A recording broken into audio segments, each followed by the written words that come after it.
You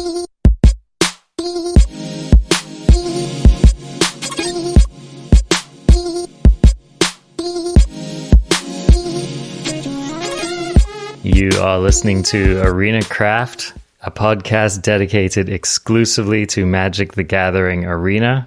Hello, my name is Arjuna. I am your host. Thank you for joining us, and thank you for rejoining us if you are a returning listener. It is a pleasure to have you with us again every week, bringing you more exclusive Arena content. And I'm excited for this week. We have a returning guest with us, someone that I have always enjoyed talking with and whose perspective on the standard metagame I always respect. So we will get to that in a moment. But first, it's time for me to put on my content producer hat and ask you for your help. So you'll notice that people, whether it's podcasters, streamers, YouTube video creators, whoever it is who's making content, they're always asking you, please subscribe, like on Facebook or on Twitter, share my content, etc., etc., etc. And you hear this enough that it can start to kind of blend into the background, or you just kind of take it for granted, like, yeah, this person wants me to do the thing and be a follower and all that kind of stuff. And it's not just like a vanity, or it's not just I would like for you to continue taking in my content. Actually, there's a social science behind it, and it's called social proof. And so what happens is when you like something, or when you follow someone, or when you take any action whatsoever to kind of flag some video or some content as something that you like, it shows to everybody else in the world that this is worth considering. It's an endorsement. The internet has a self-reinforcing way about it, and so content which gets liked tends to get more liked, which contributes to the viral nature of the way that information spreads on the internet. And so today, I haven't done very much of this on the show so far, but today I just wanted to ask you, my wonderful listeners, to just please give me a little help. And you can really do whatever is easiest for you, whether it's just clicking follow on Twitter, whether it is just hitting subscribe in your podcast app if you haven't done that already. You can follow me on YouTube. You can write me a review on iTunes. That would be really amazing to get some more of those going on. You can join our Discord community. That's a really excellent way to stay involved in the conversation, not just on the show. You can like the Facebook page. So I'm really not picky about which manner you choose, but I would just love it if you could show me your support in some small way through one of these gestures. It really does make a huge difference for the show. And frankly, it's stuff like that which allows a show like this to do more. So if you have a personality, let's say it's an arena streamer or a Magic pro, or just somebody that you think is really awesome that you would love to see on the show, then those small little contributions, like just helping to get a bit more of a Twitter following or helping to get a bigger Discord, stuff like that, can really make the difference when approaching people who have clout, basically. So please help me to help you to make this show awesome and to just make it what you would like it to be. Pledge drive is over. Now we can get back to the scheduled programming. So now it's time to bring a returning guest to the show. He is a fan favorite. He is a legend. He is the man, the myth, the YouTube video marathoner, Covertgoblue! What is up, my man? Yo, what's up? When I thought about all the things I could do with a Saturday night, absolutely nothing and no place better in the entire world than right here on this podcast with you, my man. Dude, that is what we love to hear. I could not feel more the same way. That was an awkward way of saying that I totally agree with you. Yeah, dude. So basically, this is what went down is like you and I, about a month ago, we had a discussion right at the very, very tippy top of the format, just kind of looking at Theros Beyond Death and how it was impacting Standard. we've fast forwarded a month, and so here we are looking at a bit more of a mature format. Worlds has happened. You have been playing Standard. I've been playing Standard. And I thought it would be really cool for us to like do a revisit, do a little recap of what has happened in the meantime, and to update our listeners with any thoughts that we have on the current metagame, and basically just do like an assessment of what's working, what's not working, what do we think is going to be effective, what have we been seeing on the ladder, all of that kind of stuff. Absolutely. There is nothing better than reflecting on all the things that I got insanely right or wrong. And I mean, it's a good time. We know which side of the percentage you spend most of your time on. Am I right? Am I right? Oh, yeah. That big wrestling intro got me in character, so I feel like I have to have an insane amount of swagger. But I feel like this meta has been... I feel like I've been pretty right. I feel like I understand this one. And I think I was... It's not that I was wrong about the past couple metas, it's just that it was too obvious to take any credit for. Because Oko was busted and Field of the Dead and Golos were busted and there wasn't much to say. But this one's different and it feels good. It feels good. I totally agree. Yeah, it feels like a balanced meta. I really enjoy the fact that I can go on the ladder and just as easily get stomped by mono red as by some build of Jeskai Fires, as by blue-white control, even occasionally a Temur list, occasionally. And very occasionally. And I've been seeing some fun rogue decks on the ladder too. So I'm stoked to talk about that. First of all, I just wanted to kind of get like a quick check from you on Worlds. Like, I know that you did a Worlds watching party. In fact, I think I tuned in briefly to your stream on Sunday and you were wearing those stunner shades and you were just getting into it. So what did you think of that tournament and how did you feel about the way the meta shook out after that? So Worlds it's a weird tournament, right? Because it's 16 people and it's pretty easy for them to kind of game each other. And that's all it's about, is about leveling these close rivals that you know. Like, these people know each other pretty well for the most part, with a few outliers. So the deck choice and the card choices of Worlds are really very specific to this tiny metagame that amounts to like an F&M in a small town. You know what I mean? Totally. Where everybody knows each other and they all know that so-and-so is probably bringing this, and that informs your card choices and your deck building decisions.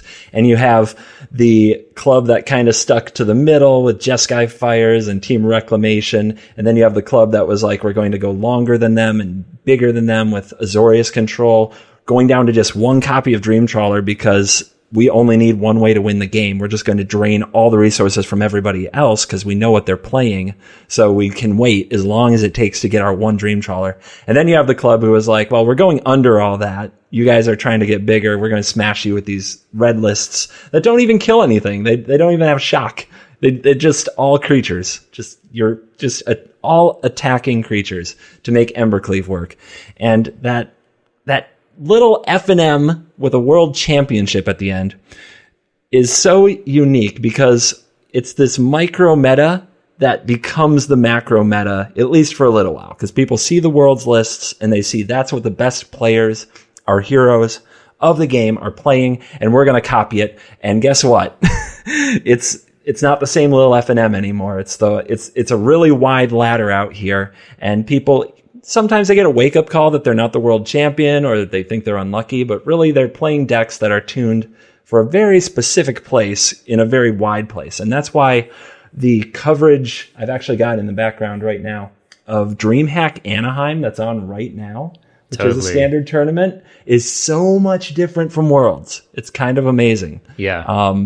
As far as the builds. But the decks themselves are pretty locked up. Like, Mono Red got validated at Worlds. You know what that means? Everybody is going to play everywhere. I was just saying, man, it's like, oh my God. The moment there's even the faintest hint that Mono Red might be good, it's just like 50% of the ladder meta game, you know? Yep. Whereas a lot of the card choices at Worlds were informed by Temur Reclamation and Azorius Control were thought to be the two big decks going in. Right. Now it's like every card position in my deck has to be like, well, mono red? Is this card bad against mono red? I probably shouldn't play it. I probably should have one copy at the most. It's like you take each individual card in your deck and you hold it up next to Embercleave and you're like, Yeah, does it cost 4 mana? Will I lose when Embercleave is cast after I play this card? Yeah, right? It's kind of gross in that way. You're like, can I either play this before turn 4 or have this in response to them playing Embercleave on turn 4? And, you know, if the answer to either of those questions is no, out of the deck, right? Yes, it's a painful reality. Yeah. It really is. You know, so one thing that I like about this, though, is that Oko Winter was a thing, and we don't have to dredge all of that up either. But I think Field of the Dead is a really great example. When a deck like that is really good and you're seeing it everywhere, it kind of sucks, because how do you really attack a deck like that? And I'm not saying that you can't do it at all, but, you know, sometimes you have to warp your deck a bit, and it really restricts your options. And one of the things that I like about a deck like Mono Red being really prevalent is that there are plenty of ways to attack this deck, and there are a number of cards that can kind of embarrass it. And there are pretty decent strategies in a lot of the big archetypes which will help you in that matchup. So it's one of the things I actually like about the prevalence of Mono Red, is that it's definitely not unbeatable. And I don't even necessarily think that it has like a super warping effect on the meta the way some of these other really, really strong decks have been. So I like to see that. The people are going to need to hold you to this now. Like you dangled a carrot. You've got to say some stuff about what beats Mono Red, because let me open my Twitter DM really quick. I think I could read this verbatim. I get this same message just about every day. Hey, I like your content. What is a deck that will never lose to Mono Red? Please help. Need help now. Okay, now we have that challenging word, never, right? My reply always starts with nothing's going to beat red 80% of the time. The deck really has very few bad matchups because it will always punish a mistake, right? Well, and so that's the thing about red, right? Is that like no matter how good your deck is, if they get that dream curve of, you know, like one drop, like that's a deck that can be casting Embercleave on turn 3, right? So like if someone's Embercleaving you on the play on turn 3, it's pretty hard to deal with that. But that's just kind of the world that we live in when you face a deck like that, and you just have to hope, you know, I mean, you just have to scoop to those games sometimes, right? So yeah, so this was I'm really glad that you brought this up, because this is one of the first things on my mind as I was jumping into the THB Standard. Like this is basically what I did, was I played some Standard at the beginning of the format, and then I decided that I wanted to complete my collection. So I spent about 2 weeks like feverishly drafting, and got rare complete and, you know, decent way towards mythic complete. So now I feel like I have just about all the cards I need to play the Standard. So then I jumped back into Standard, and I've been playing that for a couple of weeks. And this was like the first question on my mind, was how to deal with Mono Red, because I kept encountering it on the ladder. I kept getting stomped by it. And I have been feeling like, at first I was feeling kind of crummy about the matchup. Like I was feeling like a lot of the stuff that I was trying wasn't working very well. But I have learned that there are like a number of ways that you can attack this deck, which can actually be pretty effective. There's a reason why the Azorius Control has been doing so well. And I think one of the reasons for that is that it actually can have a very good matchup against red. So I've been playing a lot of Azorius. It's the deck that I've had the most consistent wins with.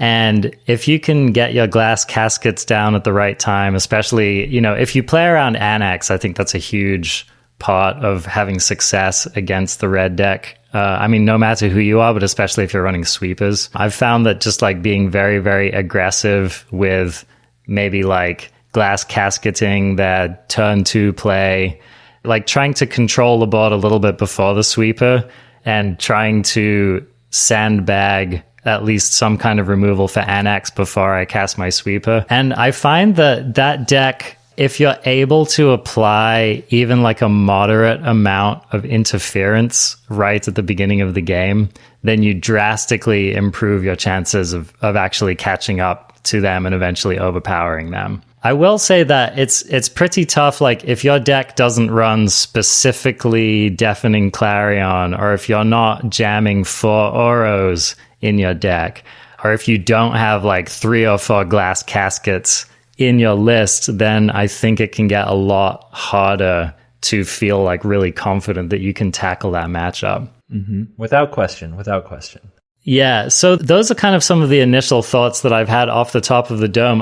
For example, I have found that sometimes when you're playing against them, like just going Arboreal Grazer into Oro can be like pretty tough for the red deck to race. Mm-hmm. And especially once you get that like 6/6 Oro down on the battlefield, you've already gained 6 life from it. It's like that can be a pretty hard brick wall for them to get through. So that sounds like Simic. How do you handle it when they set up Annex into Embercleave? Do you run interaction, or do you try to kill them prior to this actually working on you? Yeah, I mean, that is tough. And I think it's one of the reasons why Simic, like just Simic, I think has been kind of a hard sell in this format, because outside of something like Brazen Borrower, it can be pretty difficult.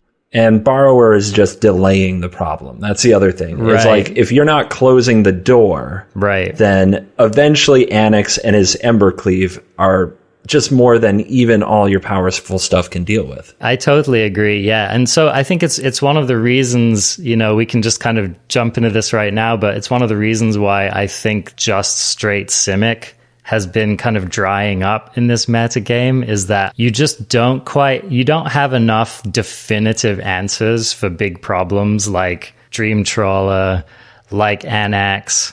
A lot of these board states that you find yourself in this format, you really need answers. Like you actually need to be able to get stuff off the field.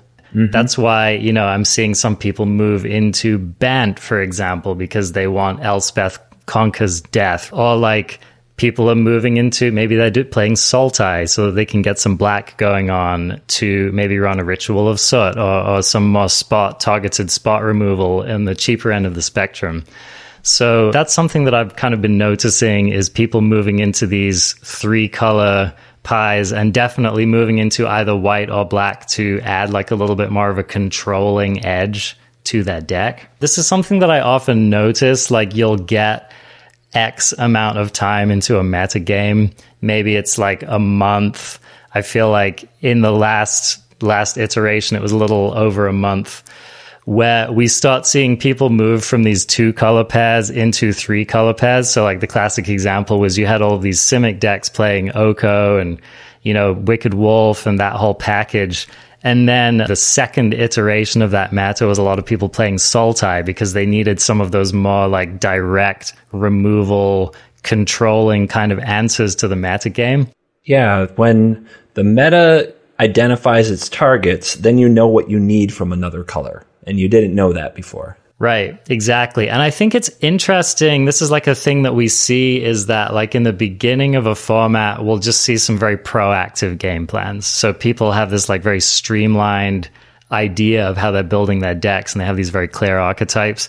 And then you get these more reactive plans where someone's like, okay, I'm going to take 80% of this proactive package, and then I'm just going to jam in these answers, right? So that I can smooth out my matchups against these certain problematic decks, and also just like make my sideboard better. So that's something that I've been seeing more on the ladder, is like I'm seeing, instead of people just playing Simic, now they're playing Bant. Or now they're playing Sultai. I've been seeing both of those. I've also been seeing people break out of Azorius Control into Esper Control, because again, they're wanting to add that extra black to help them maybe get an edge in the mirror, right? Maybe they want to run some hand disruption, or you might even throw in something spicy like a Liliana to try to combat your opponents. Do you think that blue-white needs the help? That's like the one deck where I look at the pile and I'm like, what do I need to solve, really? Yeah. Right? What do I actually need to solve? Hand hate? I could run more Mystical Disputes. I could run more Dovin's Vetoes. Instead, But yeah, what do you really think that's necessary? So this has been a big question on my mind, and I think a lot of people have been asking themselves that question. So, like, for example, I've watched Andrea Mangucci playing his Esperona deck, Esper 1. Right, as he does just about every week. As he is wont to do, right? Yep. And he made some good points around that deck, which is that he said that he felt like tapping out was a strong thing to be doing in the mirror. He said that because people are resolving their Teferis, resolving Elspeth Conquer's Death, maybe even resolving their Dream Trawler, these are all strong, proactive, on my turn things that people are doing. And so he was saying, if my opponent's control deck is taking these turns off to tap out, then if I just run like a completely tap out deck, I'm basically going to get an edge against them because my plan is going to be a bit more proactive than their plan is. And that's kind of his rationale for wanting to do that. But I kind of agree with you. I don't necessarily know that it plays out that way. So a lot of people have been saying that Esper is not as consistent as Azorius, and that Azorius is already powerful enough, so you shouldn't really have to dip into it. My initial take from just playing a lot of Azorius controllers, I think I would agree with that assessment. You know, I've played against plenty, like for example, I've played Azorius control against plenty of hand disruption strategies, and I have not found them particularly effective against me. Maybe I was just getting lucky in my top decks, but I think that hand disruption specifically is not card advantage, and I think one of the benefits of an Azorius deck is that in the long game, you get an incredible amount of card advantage. So it's like, you know, you cast an Agonizing Remorse and you yanked my Dream Trawler, but then next turn I resolved it to Fairy and then I got another card. Or this game went to turn 10 and I used my Castle Vantress and I scryed away 2 bad cards. Or I used my Omen of the Sea. And so the blue-white deck just has so much card advantage. And so even if you're managing to remove their threats, if you're not keeping up with the card advantage, they're still going to run you over eventually. Yeah, their ability to draw the right card is impressive. I'll say this for the Esper fans out there. The Esper deck I found the most success with is one that changed the strategy. If you're trying to take your blue-white control deck and cut, say, I don't know, Bertha Militis or something, and put in Thought Erasure and call that an Esper deck, I think you're missing out on what you could be doing because you just kind of made your mana base worse and you made your deck even probably more tempo negative in that way against the aggro decks. And you're hoping to win a matchup against people who are really good at drawing the right cards with all their scry action in the blue-white mirror. So if I'm going to add the color, I want to lean into things that make the color better. Like the Esper deck I've had the most success with is one I call Esper Exile Super Friends. It's on the YouTube. It has 14 Planeswalkers. It has 4 Interplanar Beacons and 4 Oath of Kayas. It has a ton of life gain for the red matchup. It has no counter spells. It taps out every turn to play cards that are threatening.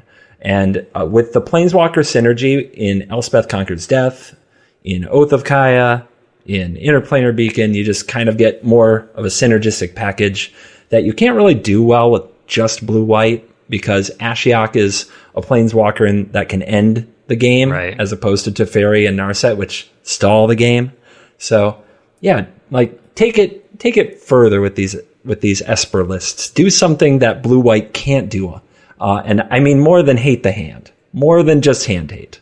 Be more threatening. Be more proactive. Be more synergistic. Just make something stronger if you're going to add the color. That's my recommendation. I couldn't agree more. And if you look at, like you said, a lot of these cards that include black in the color combo, like Atris, for example, or like Ashiok, they really do have a more proactive plan built into them. Casting a 3/2 menace that draws you more cards, that's not a particularly controlling card. I mean, sure, it's a creature that gives you card advantage, but that card is designed to turn sideways as well. And so if you just plant your flag and you say, I'm going to be the aggressor, I'm going to be the person trying to end the game here, I'm going to have like more smash your face in and less wait to see what you're going to do kind of a plan. I agree that that's kind of how you need to be running it.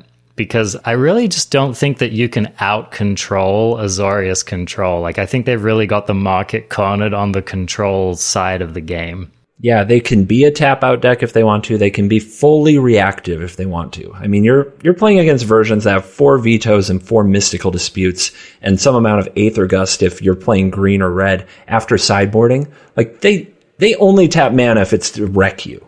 You know what I mean? On their turn. They'll play Teferi if they want to. They'll play Dream Trawler when they want to, but they can be as reactive as they need to be. So you just can't play the same game. You can't play, I'm going to wait till I have Thought Erasure and, I don't know, a Teferi Time Raveler, and that will beat them. Because you can take their veto, and then they're just going to play Elspeth Conquers Death, and you don't have a Teferi Time Raveler, and they have a ticking Planeswalker Bomb. Exactly. And the other thing that I'm thinking about is stuff like, you really can't be playing Birth of Meletis in an Esper deck. And so cards like that are really, they kind of help to smooth out and position and enhance Azorius as a control deck, as a deck which has blockers, which is making the game go long, which is getting that kind of card advantage even right from the beginning of the game. And yeah, you just can't afford to be running cards like that in the Esper deck. So you just do have to be doing more proactive things with your early plays, I think.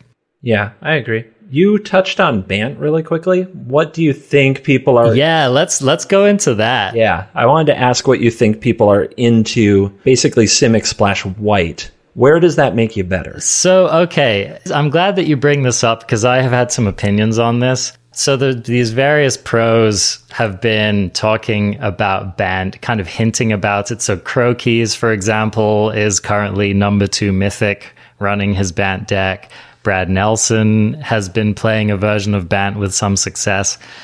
And to be honest, when I look at all of these Bant decks, I'm like, this is Bant.pile. I'm reading through these deck lists and I'm like, okay, so the cogent plan is just Bant good stuff, I guess. I'm not really seeing like a narrative. Yeah. You know, and so it's not that I don't think that these decks couldn't be good, but in some ways, I feel like it's almost like someone kind of sleeved up 60 cards that they thought were just going to be generally good against the metagame and hope to get there. For the listeners out there, I'm looking at a Crokeys list that has 2 Grazer, 2 Mystical Dispute, 4 Growth Spiral, 4 Knight of Autumn, 3 Uro, Titan of Nature's Wrath, a Narset, 1 Narset, 4 Teferi Time Ravelers, 2 Shatter the Sky, 1 Tameo, Collector of Tales, 1 Cavalier of Thorns, 3 Elspeth Conquers Death, 3 Nissa, who shakes the frickin' world, and 2 Hydroid Krasis and a pile of mana. Like, I mean,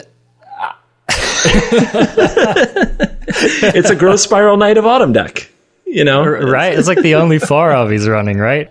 I mean, okay, I'm not going to argue with Crokeys. I mean, the guy is at the top of Mythic for a reason, right? So clearly this is doing something for him. And I think one of the nice things about Bant is that you do have access to a pretty reasonable sideboard. And I'm sure he's really leveraging that in his post-board games. Mm-hmm. But I don't think I've ever seen a deck ever that runs 2 Arboreal Grazer, 2 Mystical Dispute, 1 Narset, 1 Cavalier of Thorns. It's like, it's so random. You know what I mean? I'll say he's doing a good job of getting away from cards that would make him worse when he's shattering his own sky. Right. Because you don't want Paradise Druid. You want cards that put lands onto the battlefield. You don't want cards that are creatures that make mana that would die in that situation. The Narset is... Oh, man. I'm just so afraid it's going to whiff, and I guess it's a one of, and it's part of a prison effect. It must be part of a long game against Temur Reclamation. Yeah, is kind of what I smell here. Yeah, all the control decks really. You know, it's like he's just trying to have something to dig towards. You know, I think that works. But it's just kind of interesting to see a deck which is like this, it's like a weird amalgamation of a control deck and a mid-range deck and a ramp deck. Yeah. And I can see certain scenarios in which that's super powerful. Like, for example, ramping yourself into an Elspeth Conquers Death in the right game could be really backbreaking. Oh, I think I got it. I think I know exactly what this is doing. All right, lay it on me. So he's the most popular Magic streamer right now, right? 2,000 viewers a day? Oh, I see where you're going with this. Yep. If somebody's sniping him, they have no idea what he's about to draw. Yep. They can't play around at all. I also whether there's some amount of disinformation campaign going on here too. Yep, they can't play around all of it. And Brad Nelson didn't release his list, so I'd be curious to know what he's running as well. But that's just kind of my take on this deck, is that I think if you're running Bant in this meta, unless someone comes out with a more cogent deck list, I think it's mostly a pile strategy. And sometimes pile gets there, you know? I mean, sometimes the cards are just, you draw the right combination of cards, you do the right amount of gotchas, and you can just get there. And I mean, there are so many games where, like, you're just going to have that classic Arboreal Grazer into Oro into Nissa draw, and that's just pretty freaking hard to deal with. But if it were me and I was running Bant, I would definitely be trying to come up with a bit more of a cogent narrative for what my deck was ideally trying to do and how it was ideally going to close the game out. Yeah, I'd love to. I'm excited to play this a little bit, because there is definitely some tuning, and a lot of the listeners probably know, but in case you don't know, I'm best of one guy. There's something, I don't know, maybe that's a whole conversation, but I actually love best of one, and I see it as a very challenging format because it's completely unforgiving. So taking the pile strategy and making it a best of one deck is always interesting to find the cards that you can lean on and the cards you just can't afford. So when I see something like this, the gears start spinning for what the best of one version would look like, and that's what gets me excited, to be honest. Yeah, I'm glad to hear you say that, because I'm actually a frequent best of one gamer as well. And a lot of people talk about best of three being better for laddering, but I actually, when I'm playing for the purpose of climbing the ladder, I actually really enjoy doing best of one. I'm not running mono red, by the way, but I do enjoy the strategy of, like, picking a strong out the gate best of one deck and just kind of going for it and trying to get there.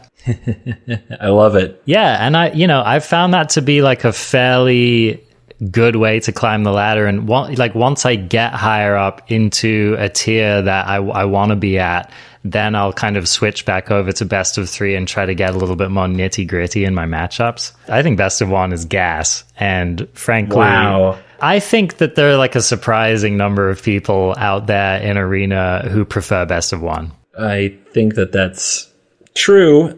Wizards once upon a time posted a stat that like 97% of the games in Arena that were completed were best of one. It's an outdated stat. Okay. And there's a lot of issues with it, mostly that you had to like find the quote unquote traditional queue back then, right. And it wasn't very obvious how to even play best of three. But Wizards obviously have some data that makes them think that best of one is worth supporting more so than, say, what they're doing with Brawl. You know what I mean? Yeah. But be careful. You kind of came out on this podcast as a best of one gamer. I will tell you, you'll have to deal with the best of three fans throwing it in your face for a while. I deal with it every day on YouTube. They are very passionate about telling you what real Magic is, and that it involves 75 cards, not 100 cards, and not 60 cards. You know.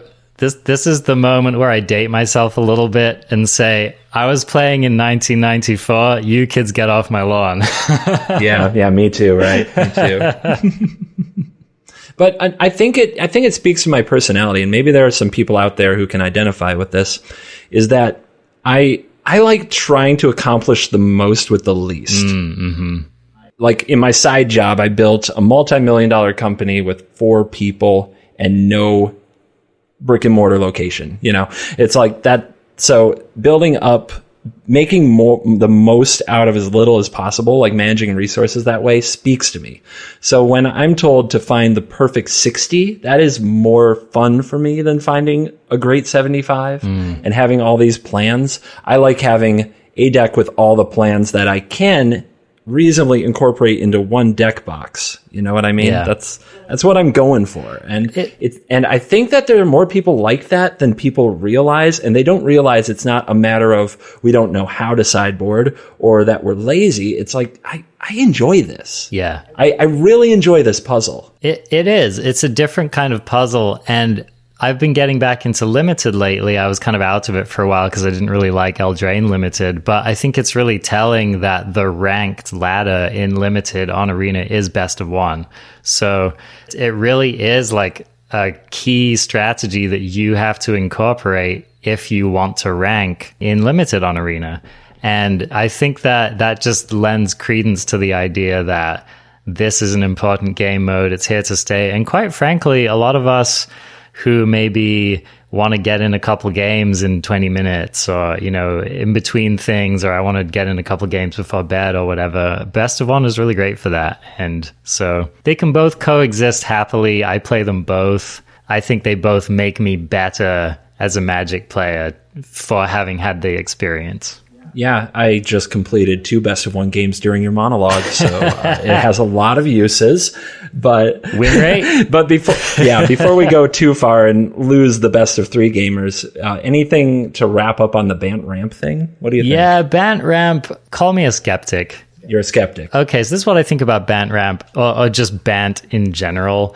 I think that this as a strategy is probably going to reward the more highly skilled gamers out there.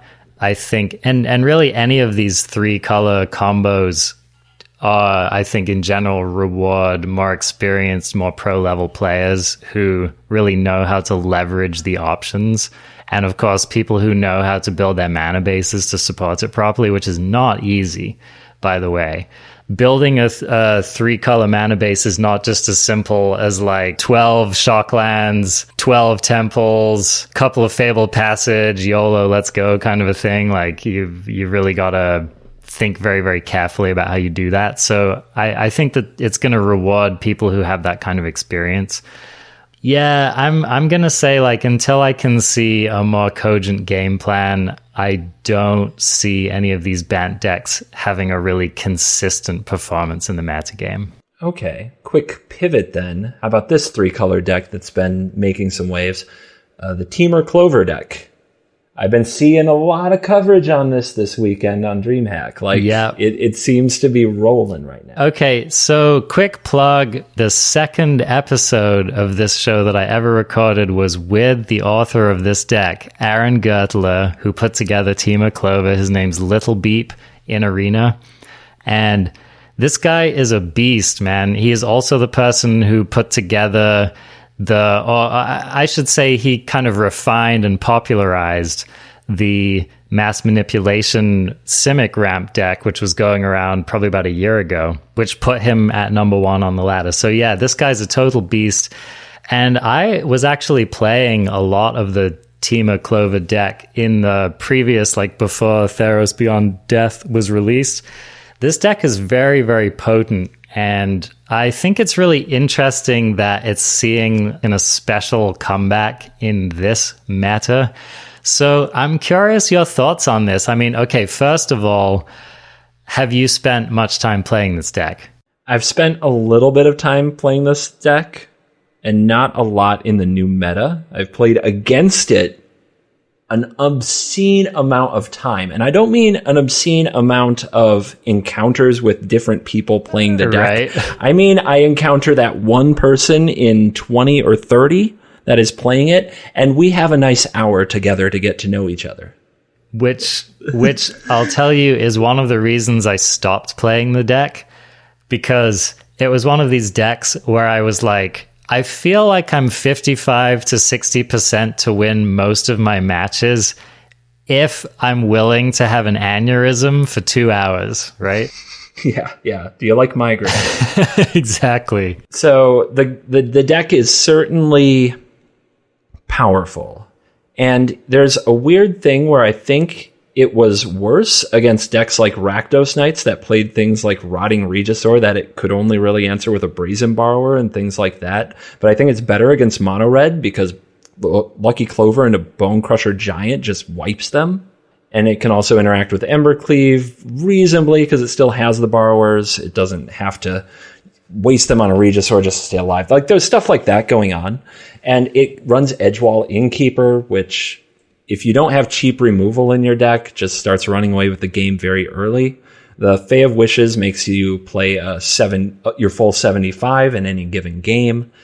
And what I see the most common with this deck, the people I play against, their issues, and I think what brings the deck up short for most people who have tested it and most people who are trying to play it, is they don't know how to close. Yeah. Right? You get into this point where you have all this value. How do you end the game? And I think that the difference between the players who are having obscene success with this and the naysayers who are saying, I tried it, it wasn't great, or it doesn't look that great. I think the people who know this deck well know how to close. Yeah. They know how to finish the game from their advantage position, because there's a lot of great engines in Standard right now that will get you to an advantage, but don't win you the game. I can't tell you how many times I've decked Elementals or some Thassa Blink deck or something like that because they just generate all this advantage but don't win the game.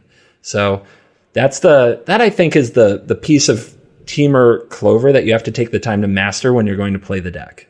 Yeah, and here's the trickiest thing about Clover is that the way that you play the deck is very, very different depending on what you draw. So I think that that's one of the things that will make a lot of people put the deck down after playing it at first. Like they'll play a couple of matches and in one game, they'll draw 3 clovers and they'll get this insane value and they'll just wrath their opponent's board and just completely dominate the game. And then in the next game, they won't see any clovers and they're playing this kind of like mid-range creature kind of board presence game.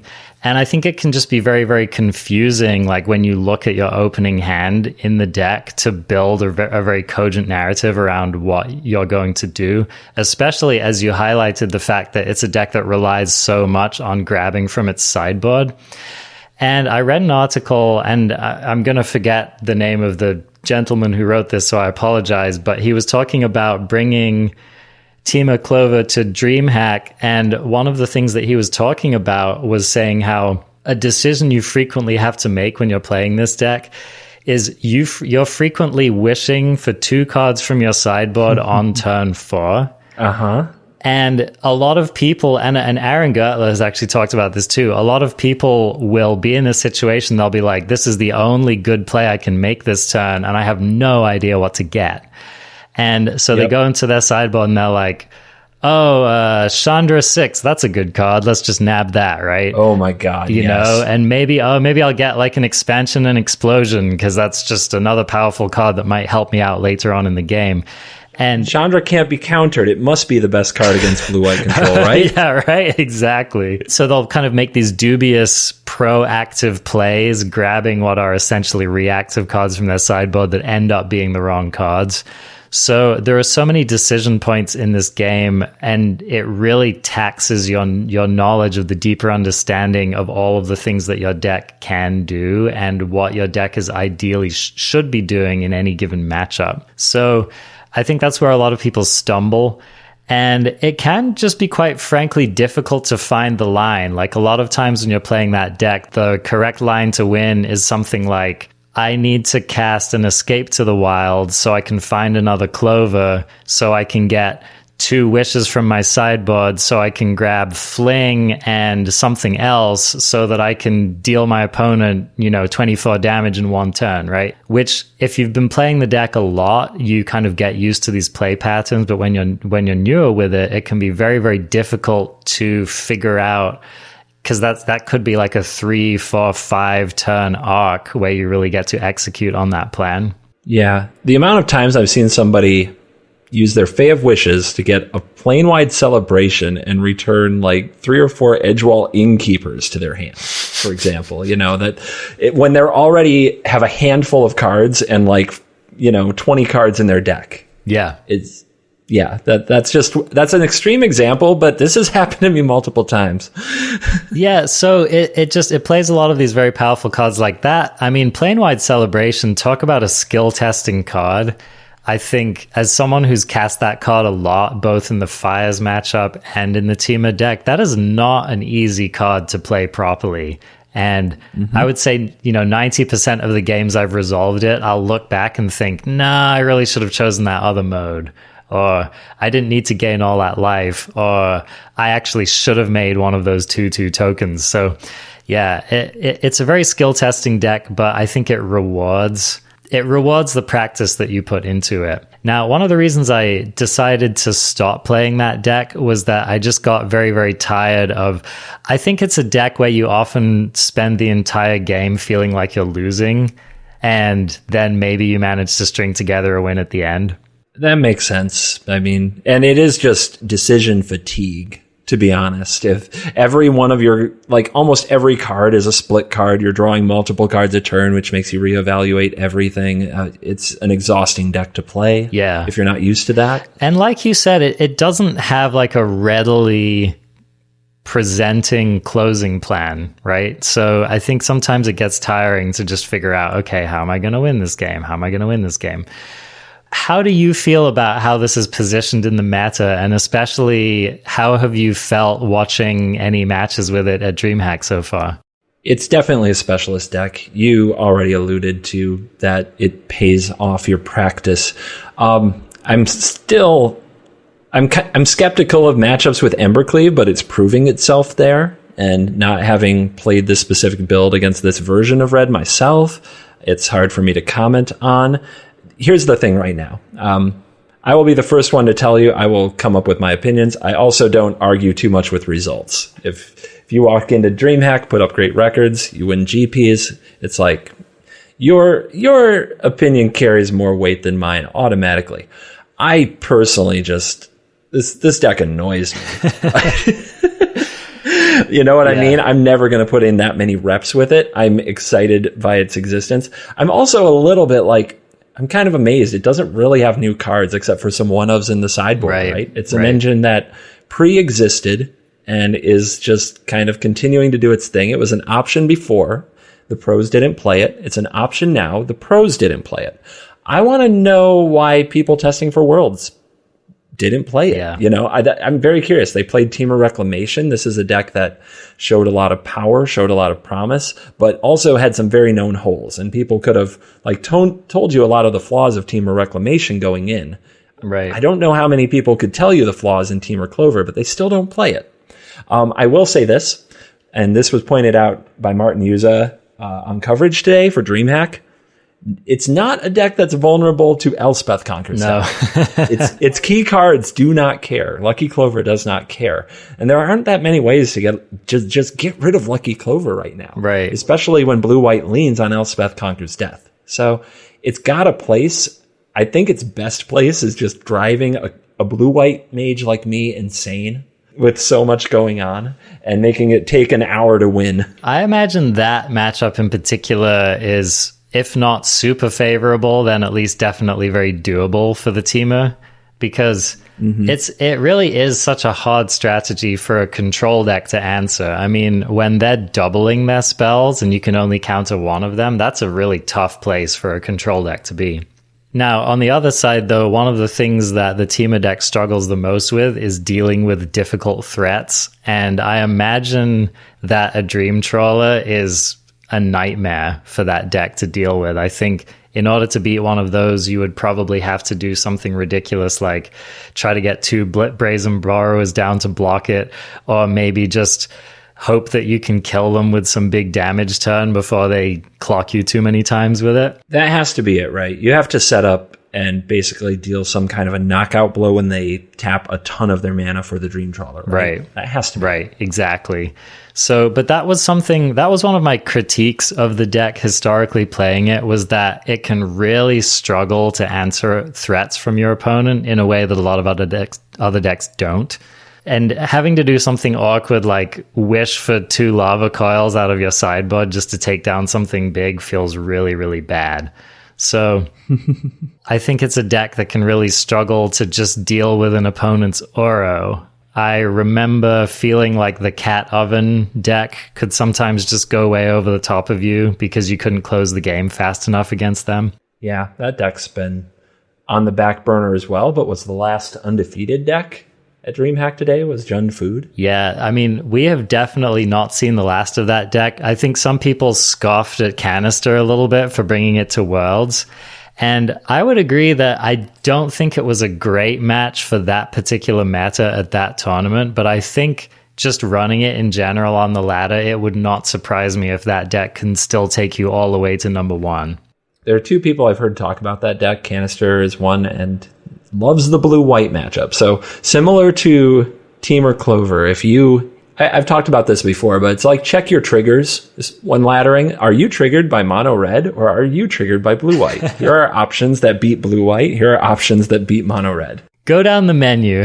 Take your choice, right? Yep. What do you hate? Now here are some decks. Yep. So I'm glad that you're talking about some other decks on the ladder. And one of the things that I wanted to ask you is, what have you been enjoying playing and what have you been seeing success with? Sure. So this is going to be a little shameless, but one of the things that my patrons, I have a Patreon. If you like supporting the YouTube channel and the content, you can check it out. It's Covertgoblue. It's like Patreon/Covertgoblue. But at the $5 tier and higher, my patrons can send me decks and I will review them. And there's also a tier there for if you want your deck played in a video. And I got sent a deck and it was a Boros, it was a meme, to be honest. It was a Boros deck with, what is that, retributive wand, where it's destroyed, it deals 5 damage to things. Oh, that's going deep, man. Yeah, and planar cleansing, right? So okay. It's like, okay, it was a total meme. And I also ask my patrons, tell me your goals. Tell me what you want from this deck. Because if you're just trying to blow up 4 wands and 20 somebody, if that's all you want in life, then I'm not going to take the wand out. But if you want a competitive deck because you think there's something here, I'm probably going to take the wand out and steer you in that direction. So this person wanted kind of a competitive take on the deck, and I brewed up a Boros Control deck after playing with it for a while. And it's actually, I think, really good. It has a ton of card advantage. The red matchup is fantastic. The blue-white matchup is difficult. The fires matchup is really tough. But, this is something I've been playing around with in Platinum and having a good time with. I wrote about it on coolstuffinc.com. There's an article, and it's basically a lot of 2-for-1s in the red and white colors with cards like, for Elspeth Conquers Death, that is kind of your main interaction piece, and getting something back with it is key. There's Gideon Blackblade, and there's Shatter the Sky. So if you haven't done this, you can have your Gideon out, and when you cast Shatter the Sky, you draw a card. And it doesn't and it's indestructible. Yeah, that's pretty sweet. Yep. Gideon can also make your Wall from Birth of Meletus or your Giant Killer or your Bone Crusher Giant indestructible as well. So they survive the Shatter the Sky. Very nice, very nice. And the action keeps going.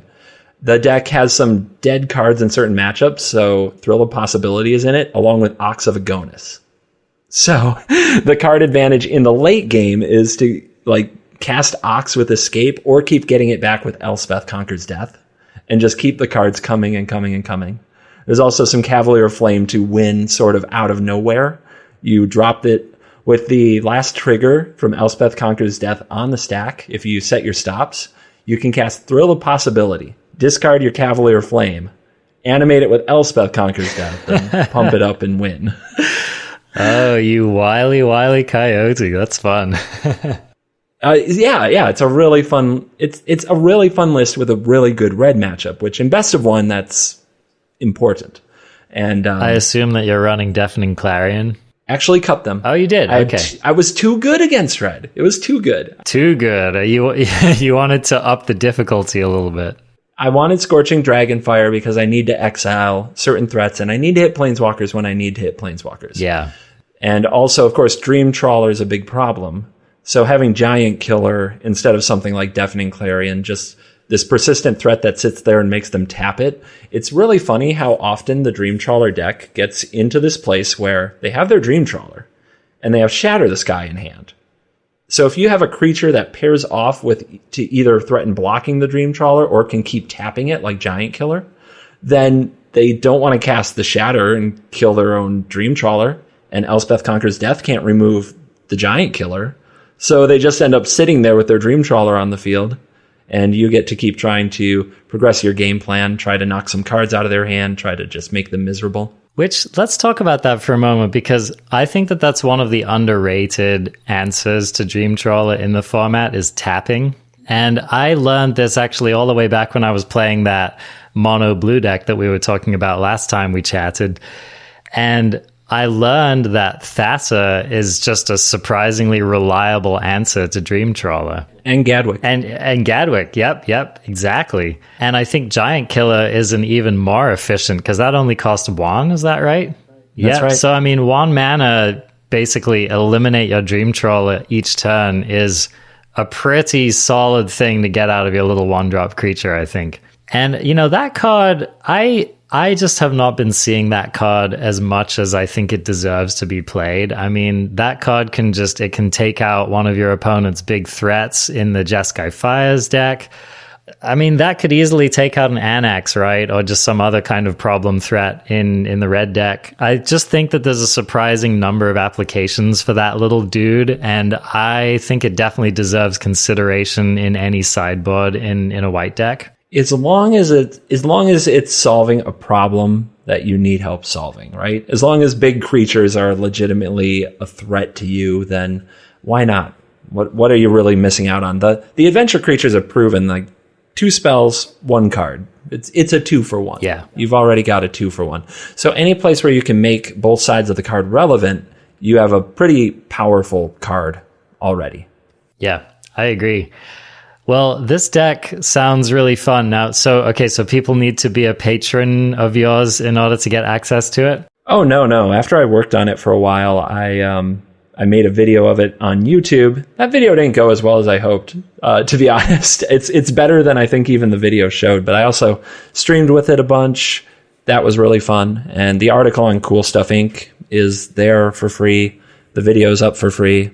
You don't have to be a patron to get my lists. It's just, there's some extra video content, and it gives you direct access to, like, you can DM me for opinions, which is something I don't do with everybody because it got overwhelming over the last year of making videos. So. Right.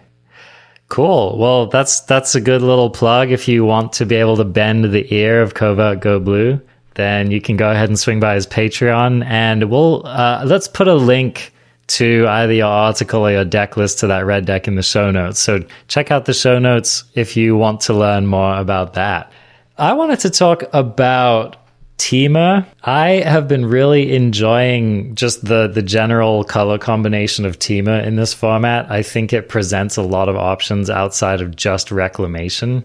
Yeah, so name them. We'll go down the list. Okay, so one of the things that I've been enjoying to do, and I think that this is a riff on a theme that you actually explored as well, is the Underworld Breach Thassa Self-Mill combo.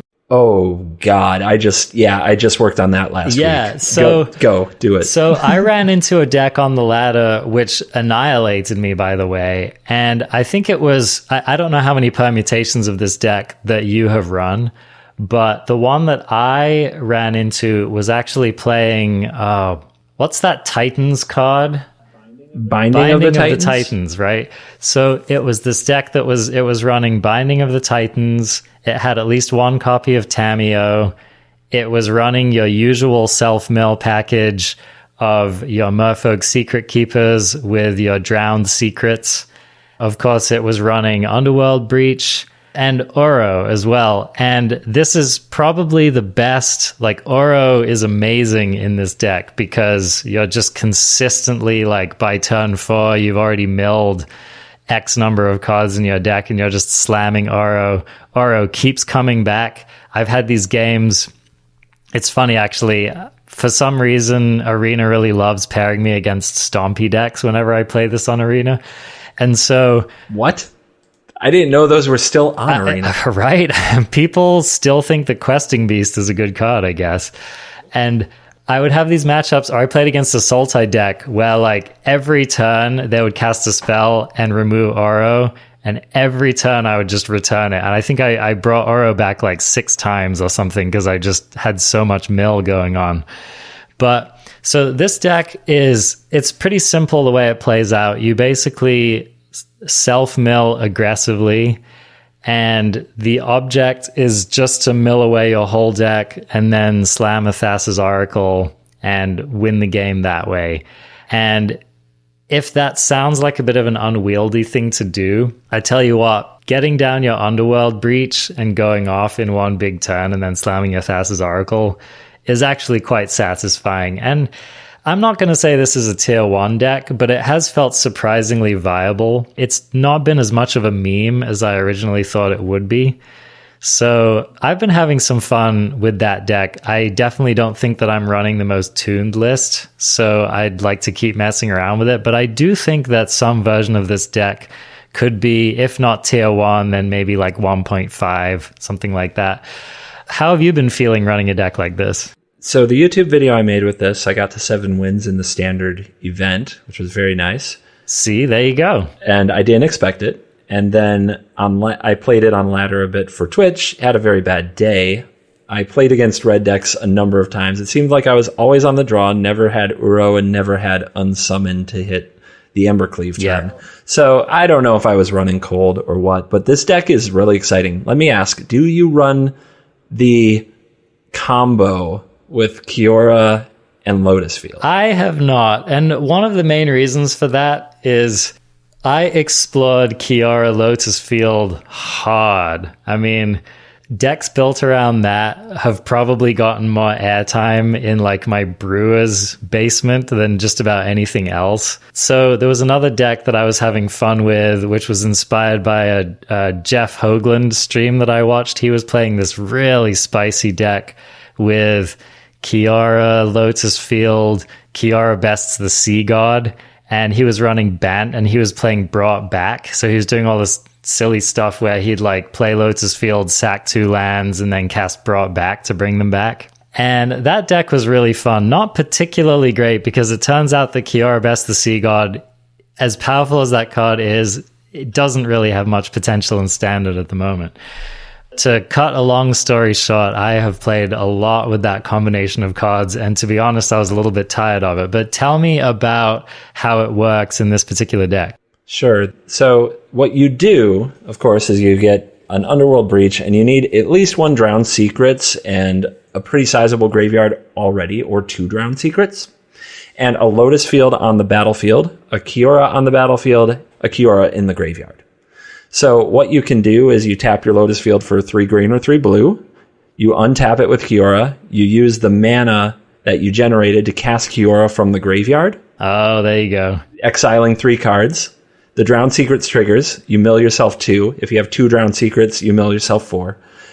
You play the other Kiora, which legend rules the first Kiora. You use the new Kiora to untap Lotus Field. Tap it for mana, cast the Kiora that just went to your graveyard from the legend rule, rinse, repeat, so you completely empty your deck with that setup, and it's not that hard to get to. Really, having a Drowned Secrets in play, a Lotus Field in play, a Kiora in play, and a Kiora in the graveyard sets you up for that when you pull the Breach. So it sounds like a lot more and a lot harder than it is, but it wasn't hard to stitch together. Not even close. So yeah, if you have 2 Drowned Secrets, then that's an infinite combo, right? It is an infinite because your deck isn't infinite. But sure, you could do it as much as you want. You can do it until you are out of graveyard. Get all the way through your deck, and you can slam your Thassa's Oracle. Yep. So that's pretty sweet, actually. I didn't think about that particular interaction with Underworld Breach. So this is one of the amazing things about Underworld Breach, which I don't think, it just didn't really click for me until I played with it, that the only cards you exile with Underworld Breach are just any cards that you exile to pay the escape cost. Yeah, not the card itself, right? Exactly. So if there's one card, like for example, if you just want to cast Merfolk's Secret Keeper, if you want to cast the mill side of that card 5 times, you can do that. right? And so I think that's one of the things that makes the card so busted. I just assumed because cards like this in the past have always had that stipulation that once you cast a card again from the graveyard, you have to exile it. So that really does, I don't know, that is one of the things that makes that card more exciting for me. And it's funny actually, because I'm thinking about this list that you were telling me about, and this is almost like as close to the Pioneer Breach deck as you can get in Standard, right? Right. I do want to shout out really quick. Danny T. Law is a person getting started in streaming, and he's also one of my patrons. He posted the list. That was the first I saw of the combo. I don't know if there was somebody before that, but I just want to give him a shout out here. Nice. That's awesome. Yeah, I should definitely try that when I get my stamina back up for slamming more Kioras and Lotuses. I'll tell you what, like, Lotus is such a fickle card to play with. Like, you have these games where you just go off with it and it feels amazing.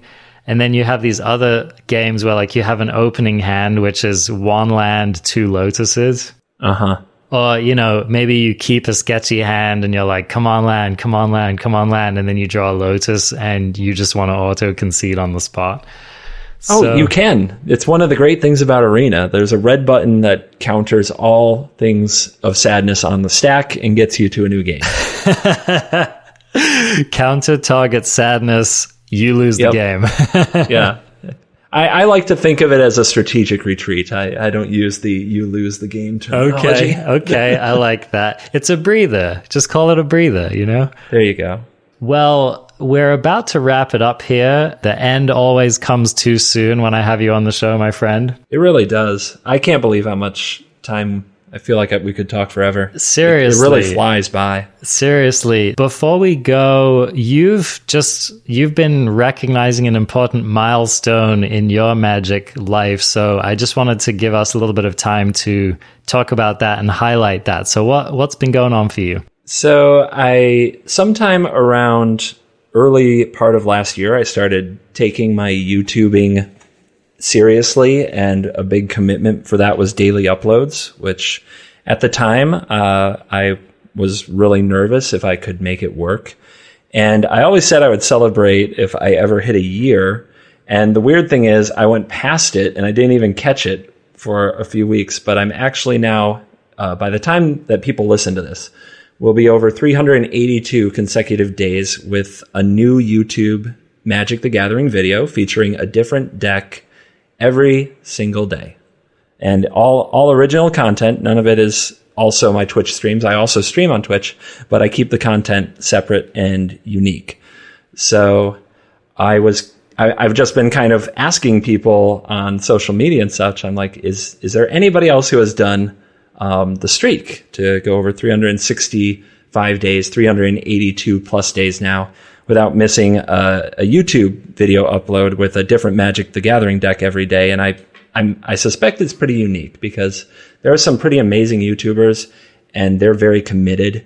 And I still know that they have to take times off when they go compete in events. And I know that they try different games and things like that. And over the last year, despite things like 2 weeks in Europe, holidays, internet outages, and all kinds of other things, ups and downs in my life for sure, the streak stayed intact since February 6th of 2019. So I just wanted to kind of see if anybody else was doing that. And I also find it a lot to talk about. Content creation, you might know this, can be lonely if you let it be lonely, where nobody really knows what you go through but you. And I hear from a lot of content creators who want to get into content. And I thought it might be fun to talk about, like, just what that kind of consistency does for people and where it gets people to be. So I don't know. It might be a longer conversation, but I wanted to talk about it a little bit on the podcast and just get it out there a little bit. Yeah, well, I mean, first of all, congratulations. That is a huge achievement as somebody who releases. So I actually do 2 podcasts right now. My other one is like a science, philosophy, general interest show, which releases roughly every 2 to 3 weeks. That's called Listening Glass.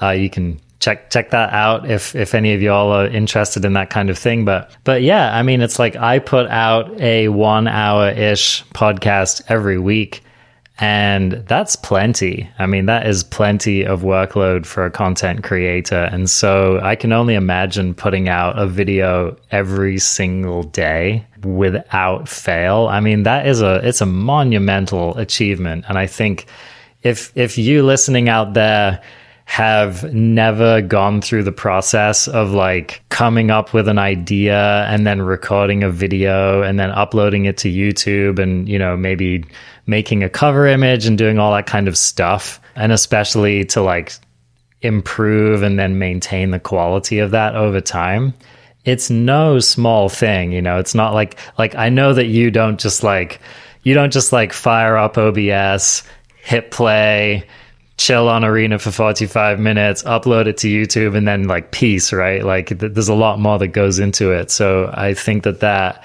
like the achievement in that can't be overstated, I think. Thank you. But yeah, that was the origins, like what you just talked about, the 45 minutes in peace. That was the origins of the channel a very, very long time ago. Yeah. But the more you get into that world and learn about what people are looking for on YouTube, which I think a lot of people never bother to learn much about their own audience, to be honest. The more you learn of the kind of experience that they're looking for in a video, and it becomes, you kind of develop a formula. And then once you develop your formula and you've done it and people love it, now you have to innovate on the formula. Right. It's not enough to repeat it. Other people will come along that do the same thing but better, or the same thing with a twist, or the same thing with more engagement, or the same thing with a British accent. Or, you know, whatever it is. You figured me out. People will come at you, not necessarily at you, but they'll realize what works, right? Yeah. Because you did. You don't have exclusive rights to what works. Other people will realize what works. So after you have the formula, you have to innovate on your own formula. You have to surprise people. You have to delight people. You gave me the wrestling intro. It was really hard for me not to go into a tangent about my new character, where I play heel CGB, which is I play like the spikiest meta decks, and I'm cocky and confident, and I emote a lot, and I talk smack the whole time. Nice. And that's the kind of thing, if I did that early, people would just, they still say this sometimes, but they would say I'm arrogant, they would say I'm smug, and they would tune out, right? But now people that have this relationship with me for over a year, these viewers, they see me trying something different and having fun with it. It's really a good experience. Everybody has a good time, I think. Like things like that. It's once you have success, you basically have to keep challenging yourself to figure out how to keep bringing people more and keep it going. And doing that for any period of time, doing that for a few months is hard. Doing it for a year is epic, and you know, it's all part of the fun. So hopefully you guys will check out the YouTube. We're at about 47,000 subscribers. I started this journey at just under 1,000, I believe. So tremendous growth over the last year. And we have a deal right now. If we hit 50,000 subscribers, I will do a whole week of jank. Just jank. just nonsense. Just the weirdest things. If you want to see me cast whatever the 8-mana Minotaur card is, or you want to see how many triggers we can get off Sphinx Mindbender and Mirror March, that's the one that mills 10 cards when it enters the battlefield, by the way. Like, that's what we're going for. 50,000 subs, jank week. It awaits. So come on over, hit the subscribe button. I'd appreciate it. You heard the man. We'll include links, like I said, in the show notes. So go and show CGB some love, because I want to see that week of jank. I'm trying to think about what horrible contortions I might want to put you through. Please no. Please no. The first thing that came to my mind was like giant tribal, running both the Titans and then, you know, like the Wrath and all that kind of stuff. I think that'd be a fun deck to explore. Oh my gosh. Yes. Bring it on. Bring it all. Bring all of your most evil jank. Bring it on. All right. Awesome. Covertgoblue, it's always a pleasure talking with you. Thank you so much. Let's just reiterate, where can people find you in general across the internet? Yeah, what I always say about this is completely unprofessional, but it's true. If you Google covert, not convert, covert go blue, one word, covert go blue. If you Google that, you should find everything you need. Twitter, YouTube is probably the most popular. Twitch, Twitter, YouTube, Twitch, and those are. If you want to connect with me, you can DM me on Twitter. But every single video that I have on YouTube should have a Discord link in the description. That Discord is totally free. We've got over 3,000 people in there that hang out and talk about Magic. Join the Discord and you can DM me there. It is the best way to just get and stay in touch with me if you want to.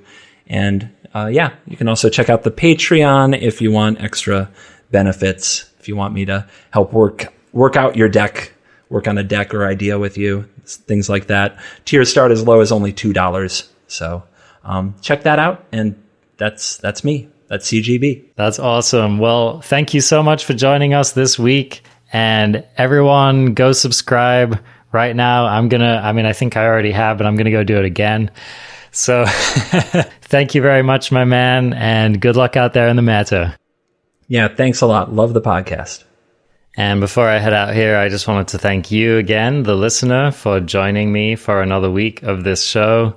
It's one of the favorite things that I do in my life, and I hope that it has brought you some amount of joy in your day as well.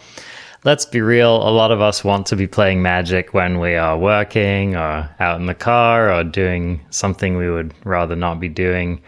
And it's nice to just be able to listen to some content and think about this game when you can't actually be flipping the cards. So once again, please subscribe, please follow on Twitter, please like, please leave a review on iTunes, even just click those 5 stars. That's all you have to do. And I would greatly appreciate it. Thank you so much for your support. It's a pleasure bringing you this show, and I will look forward to next week.